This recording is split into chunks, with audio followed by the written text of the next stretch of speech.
Hello everyone, and welcome to The Legends, your go-to place for fascinating historical stories and deep insights into India's rich past.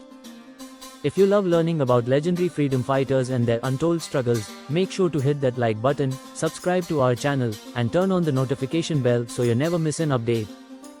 Your support helps us bring more such inspiring content to you. He was essentially a man of action and wanted to force the issue of Indian independence with the British at once. Such a man was born on the morning of 23rd January, 1897.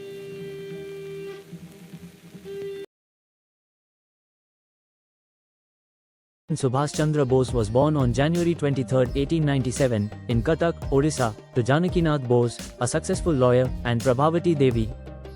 He was a bright and disciplined student, deeply influenced by Swami Vivekananda's philosophy of nationalism and self-sacrifice. He completed his schooling at Ravenshaw Collegiate School and later joined Presidency College in Kolkata.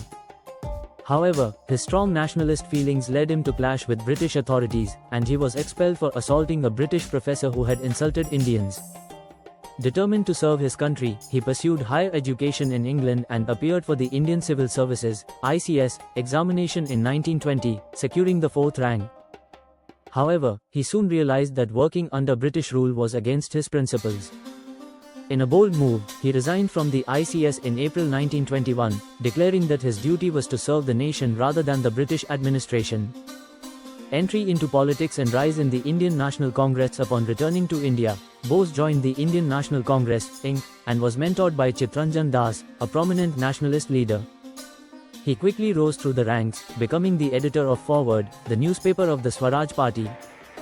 His dynamic leadership and organizational skills earned him recognition, and he became a close associate of Jawaharlal Nehru, sharing a vision of complete independence. In 1930, Bose was imprisoned for his participation in the civil disobedience movement. Despite his frequent arrests, he continued to inspire the masses with his fiery speeches and writings. He was elected mayor of Kolkata, then Calcutta, in 1930, showcasing his administrative capabilities. Bose's rise in the ink peaked when he was elected president of the Congress in 1938, defeating Pattabhi Sitaramaiah, the candidate backed by Mahatma Gandhi. As president, he advocated for a more aggressive approach toward achieving independence, promoting industrialization and self-reliance. However, his radical ideas and insistence on direct action clashed with Gandhi's non-violent philosophy.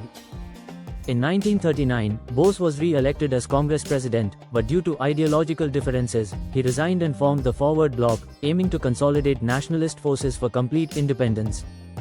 Relationship with other countries and formation of the Indian National Army, INA. With the outbreak of World War II, Bose saw an opportunity to free India. He firmly believed that Britain's involvement in the war made them vulnerable, and it was the right time to launch an armed struggle. However, his attempts to persuade Congress to support direct action were unsuccessful. The British placed him under house arrest in 1940, but in a daring escape, he disguised himself and fled to Germany via Afghanistan and Russia in 1941. In Germany, he met Adolf Hitler and sought support for India's independence. Though he managed to establish the Free India Center in Berlin and form the Indian Legion, he realized that Germany's interest in India was limited. When World War II expanded to Asia, he turned to Japan, which had already captured British territories. In 1943, Bose traveled to Singapore, where he took over the leadership of the Indian National Army, INA, originally formed by Rash Bihari Bose and supported by the Japanese. With his electrifying leadership, he reorganized the INA, inspiring thousands of Indian soldiers and civilians to join the struggle. Under his command, the INA adopted the battle cry, Jai Hind, and the famous slogan, Give me blood, and I will give you freedom. The INA's role in India's freedom struggle. The INA, along with Japanese forces, launched a military campaign against the British in India, advancing through Burma, Myanmar, and reaching Manipur and Nagaland in 1944. The INA played a significant role in the Battle of Imphal and Kohima, engaging in direct combat with British and Allied forces.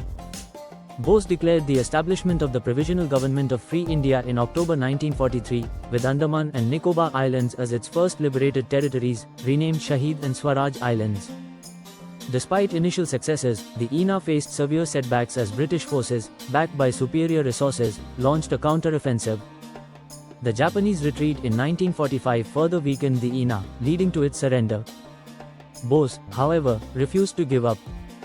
He sought support from the Soviet Union but was tragically caught in the turmoil of war. The mystery of his death on August 18, 1945, it was reported that Bose had died in a plane crash in Taiwan while traveling to Manchuria. However, his death remains shrouded in mystery. Many believe he survived and lived in disguise, while others suspect he was captured by the Soviet Union. Various commissions have investigated the matter, but the truth remains elusive. Legacy and impact on India's independence. Though the INA was defeated, its impact was profound.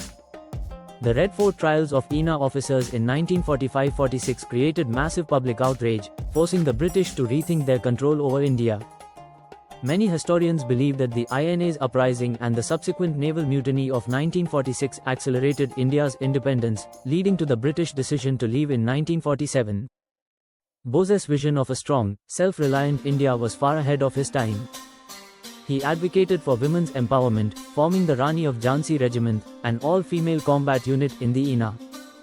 His economic policies focused on industrialization and social justice, aiming to transform India into a global power. Conclusion: Netaji Subhas Chandra Bose was a leader who lived and died for his country. His unwavering determination, strategic acumen, and unmatched bravery made him a legend in India's freedom movement. While Gandhi and Nehru followed the path of negotiation and non-violence, Bose took the road of revolution, believing that independence could not be begged for but seized through struggle. His contributions to India's independence are immeasurable, and his ideas continue to inspire generations. Whether in the form of his military strategy, his call for unity, or his vision for a strong India, Netaji remains an immortal icon. His dream of a truly free and powerful India is yet to be fully realized, but his legacy serves as a guiding light for Subhas Chandra Bose's life teaches us patriotism, fearless leadership, and the power of action. He showed that true dedication requires sacrifice and that success comes from taking bold steps.